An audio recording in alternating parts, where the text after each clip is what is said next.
When people see my clips from Lisbon, I get messages like, "You're living the dream." Sunshine, tile streets, cafe mornings, ocean light. And honestly, it is beautiful.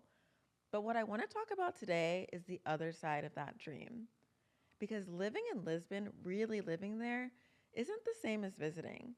And that contrast has taught me a lot about what living the dream actually means.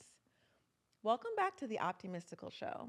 I'm recording this from Austin right now, but my heart is back in Lisbon, where I'm soon to return. Welcome to the Optimistical Show, home of the unconventional. If this video found you today, that is synchronicity. I'm your host, meesh. Eco like the earth.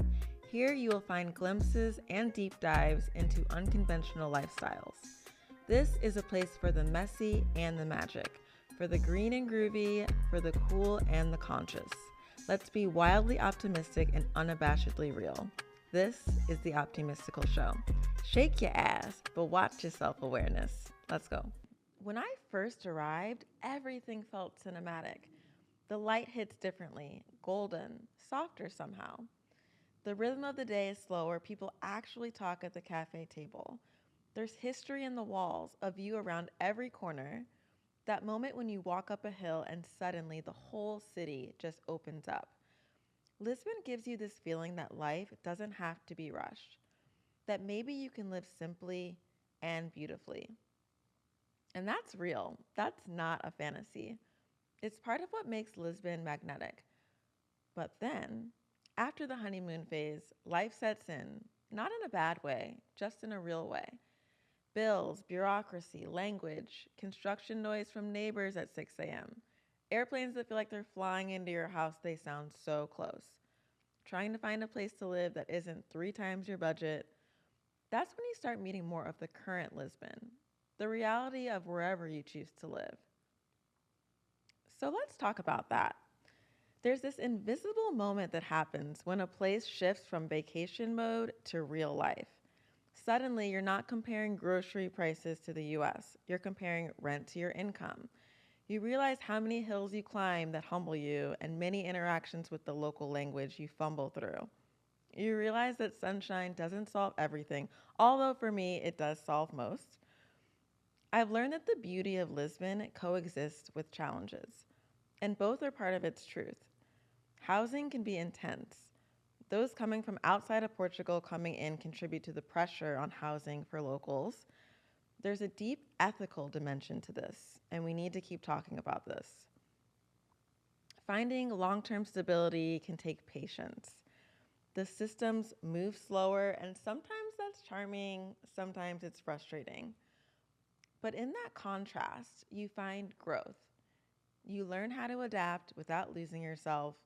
Romanticizing and relating can coexist. And maybe that's the real reason why so many people fall in love with Lisbon, because it asks you to show up fully, not as a visitor, but as a person. If you go to the description or profile of wherever you're watching this, you'll see my free quiz. Where is your ideal move abroad? Go take the quiz and let me know which country you get. There's also free curiosity calls to book, so I'll see y'all somewhere soon. When I first moved, I thought Lisbon was going to teach me deeper about ease. It actually taught me about presence. You can't rush Lisbon, and you can't really fake it there either. The streets, the light, the rhythm, they pull you into the moment, whether you like it or not. So when I walk through my neighborhood, I don't think, this is perfect. I think, this is real. I'm so grateful. And somehow, that's more beautiful. If you're dreaming of a move, Lisbon or anywhere, don't chase the postcard. Focus on the relationship with the place, because the real magic starts when the honeymoon ends. Anyway, that's what's been on my mind. I'll see you in an upcoming episode for something a little different, but in the same spirit, living unconventionally, honestly, and with your eyes open. So you found my cozy corner of the internet. Stay a while. To learn more about what's happening over here, download my free PDF, 9 ways to explore an unconventional lifestyle. I welcome your comments and shares. Let's keep the curiosity and connection going. Thank you for joining me on the Optimystical Show. And remember, shake your ass, but watch your self-awareness. Paz y amor.